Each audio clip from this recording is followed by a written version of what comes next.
Herkese merhaba arkadaşlar, kanala hoş geldiniz. Bu videoda sizlerle beraber Kung Fu Panda filmindeki ejderha savaşçısı Po'yu yapacağız.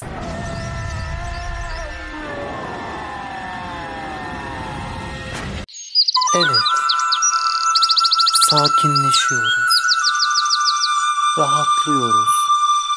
Kendinizi kuşların cıvıltılarına bırakın.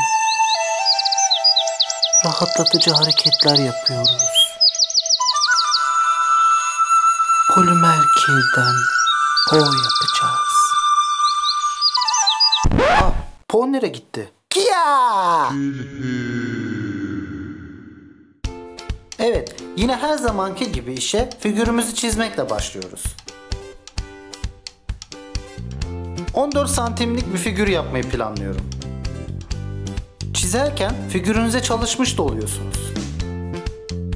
Şöyle başlığımızı atalım. Önden ve yandan resimlerimiz tamam. Çizdiğimiz resmimizi duvara yapıştıralım. Düzeneğimizi kurduk. Artık başlayabiliriz. Öncelikle alüminyum folyo ile figürümüzün gövdesini oluşturuyoruz.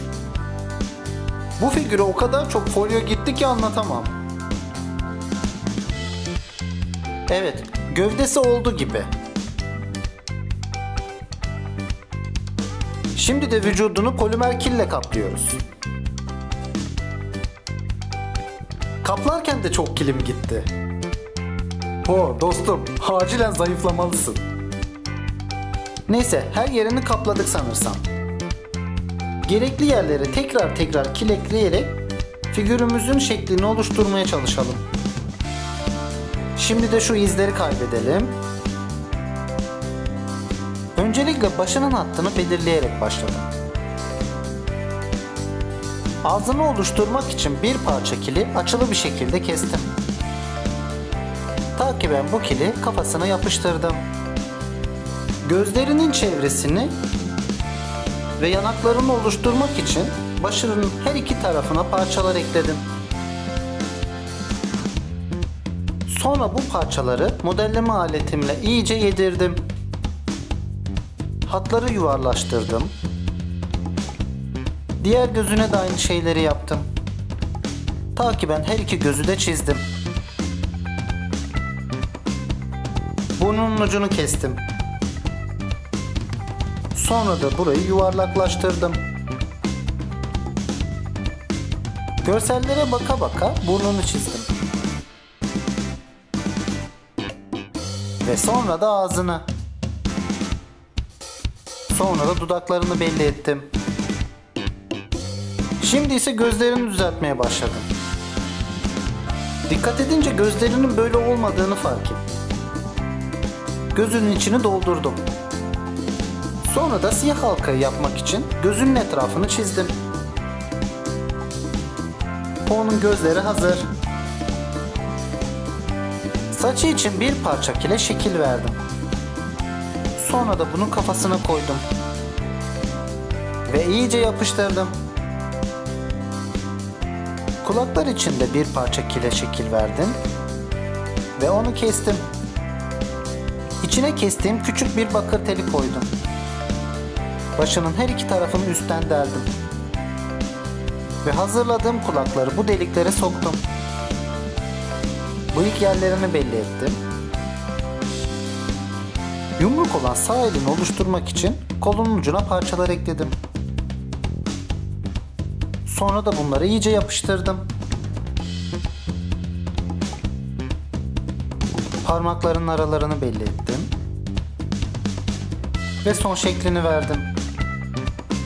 Sol eli için ise gerekli yerlerden parçalar kesip parçalar ekledim. Parmak arasını belli ettim. Uçlarına biraz parça ekleyip bunları yapıştırdım.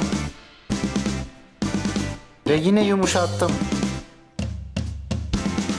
Avuç içi ve parmak boğumlarındaki yuvarlakları yapmak için modelleme aletimle elinin üzerine yuvarlaklar açtım. Şimdi sıra kıyafetini yapmaya geldi. Belindeki lastiği yapmak için göbeğinin etrafına 2 tane hat çizdim. Ve sonra lastiğin çıkıntılı gözükmesi için üstünü ve altını bastırdım. Lastiğin üzerindeki desenleri oluşturdum. Şortunun paçalarını yapmak için iki bacağının etrafına hat çizdim. Bacak kısmını bastırarak şortu belirginleştirdim. Ayaklarını yapmak için her iki bacağına parçalar ekledim. Sonra da bunları iyice yapıştırdım. Ayaklarına giydiği şeyin tabanını belli ettim. Çorap hatlarını oluşturdum. Parmak aralarını belli ettim. Ayak tırnaklarını parmak uçlarına çizdim. Diğer ayağının çorap hatlarını belli ettim. Parmak aralarını belli ettim. Ve bunun da tırnak uçlarını çizdim. Şimdi yamalı şortunu yapmaya başlıyoruz. O kadar çok farklı kumaş var ki. Figürünü yapana kadar Po'nun şortunun böyle olduğunu bilmiyordum. Bacağında da 2 tane yırtık var. Kuyruğunu yapıştıralım. Şimdi gelelim taramaya. Taramalı figürleri çok seviyorum. Üzerlerine bir doku verebildiğim için daha gerçekçi oluyor. Küçük şekil bozuklukları dikkat çekmiyor. Ayrıca figürü törpülemeye de gerek kalmıyor. Son olarak da tırnaklarını yerleştiriyoruz. Po'muz fırına girmek için hazır.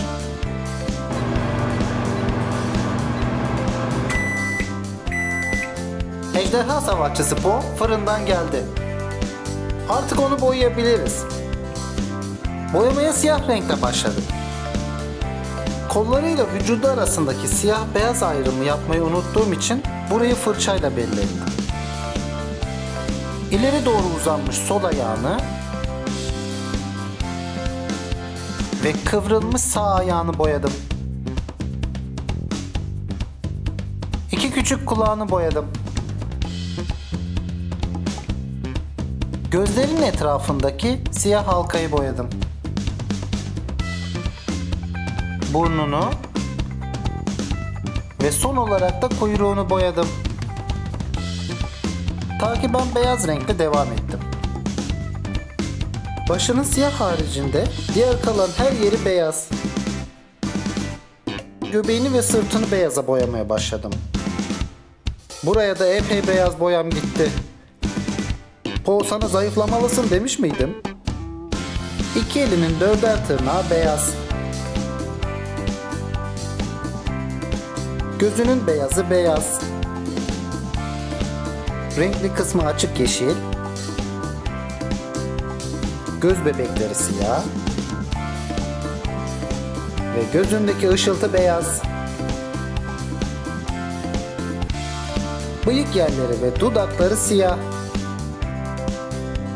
Ta ki ben şortunu boyamaya başladım.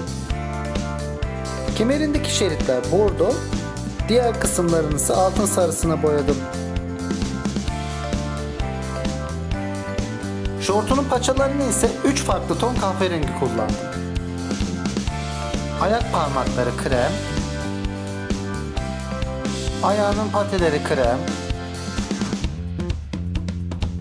ayak tırnaklarıyla ayak tabanını ise koyu kahverengiye boyadım.